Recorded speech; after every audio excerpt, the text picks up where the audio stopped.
తిరుమలలో మద్యం తాగి హల్చల్ చేసిన ఏపీఎస్సీ పోలీసులపై చర్యలు తీసుకుంటామని టీటీడీ ఈవో శ్యామలరావు అన్నమయ్య భవన్లో భక్తుల సందేహాలపై డయల్ యువర్ ఈవో కార్యక్రమం జరిగింది. ఈ సందర్భంగా భక్తుల సందేహాలకు సమాధానమిచ్చి పలు సూచనలు చేశారు.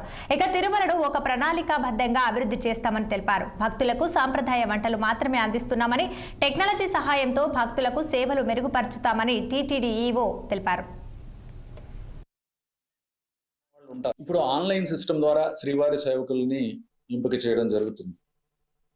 దాంట్లో ప్రస్తుతం చూస్తే 90% వరకు కొత్తవారు అవకాశం పొందడం జరుగుతుంది. దీంట్లో 10% మాత్రమే పాతవారు ఉంటారు. దీనివల్ల ఏమవుతుందంటే ఎంతోమంది ఇంతకుముందు శ్రీవారి సేవ చేసి వెళ్ళిపోయిన వాళ్ళు, అనుభవం ఉన్న వాళ్ళు ఉంటారు. వారి సేవలు ఉపయోగించుకోవడానికి మనకి వీలు కావడం లేదు. సో అందుకు భవిష్యత్తులో 50% పాతవారు, అనుభవం ఉన్నవాళ్ళు, 50% కొత్త వాళ్ళని తీసుకోవాలి అనేది ఒక నిర్ణయం తీసుకోవడం జరిగింది. ఆ విధంగా ఈ ఏర్పాట్లని వాటికి సంబంధించి ఏర్పాట్లు కూడా చేయడం జరుగుతుంది. అలాగే ఈ వాలంటీర్స్కి గ్రూప్ లీడర్స్ అనే కాన్సెప్ట్ ఒకటి మొదలు పెట్టాలనేది నిర్ణయం తీసుకున్నాం. గ్రూప్ లీడర్ అంటే ఇప్పుడు ఎవరన్నా గ్రూప్ని తీసుకొచ్చే వాళ్ళు గ్రూప్ లీడర్స్ కాదు, వాళ్ళని గ్రూప్ కోఆర్డినేటర్స్ అంటున్నాం. ఒక గ్రూప్ కింద ఫామ్ అయ్యి ఒక విలేజ్ నుంచి కానీ అయితే ఒక పట్టణం నుంచి కానీ వచ్చేవాళ్ళు గ్రూప్ కోఆర్డినేటర్ అంటాము.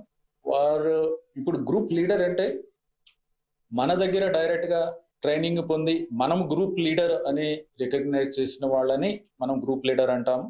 ఆ గ్రూప్ లీడర్స్ కింద వాలంటీర్స్ పనిచేయాల్సి వస్తుంది. ఆ గ్రూప్ లీడర్సే ఆ వాలంటీర్ల యొక్క గ్రూప్కి వారు దిశానిర్దేశం చేస్తారు, అంటే సూపర్విజన్ చేయడం జరుగుతుంది. అలాగే వారి పర్ఫార్మెన్స్ ఎలా ఉందనేది ప్రస్తుతం మన అధికారులు చేస్తున్నారు. బట్ అధికారులు చేయడానికి వాళ్ళకంత సమయం ఉండదు. ప్రతి ఒక్కరిని మనము రేటింగ్ చేసుకుని వాళ్ళు ఎలా చేశారు, అంటే వాళ్ళ మోటివేషన్ లెవెల్స్ ఏంటి, వాళ్ళ కాంపిటెన్స్ ఏంటి, ఇవన్నీ కూడా చూసుకుంటే భవిష్యత్తులో వారిని ఉపయోగించుకోవడానికి మళ్ళీ ఉపయోగించుకోవడానికి, లేకపోతే ఏమన్నా ప్రత్యేక ఉత్సవాల్లో వారి సేవలు ఉపయోగించుకోవడానికి అవకాశం ఉంటుంది. మంచి రేటింగ్ ఉన్నవాళ్ళు, బాగా డెడికేటెడ్గా ఉన్నవాళ్ళు, మోటివేటెడ్ ఉన్నవాళ్ళు, అలాంటి వారి కోసం దానికోసం ఒక గ్రూప్ లీడర్ అనే కాన్సెప్ట్ తీసుకురావడం జరిగింది. ఇప్పుడు ఆన్లైన్ సిస్టమ్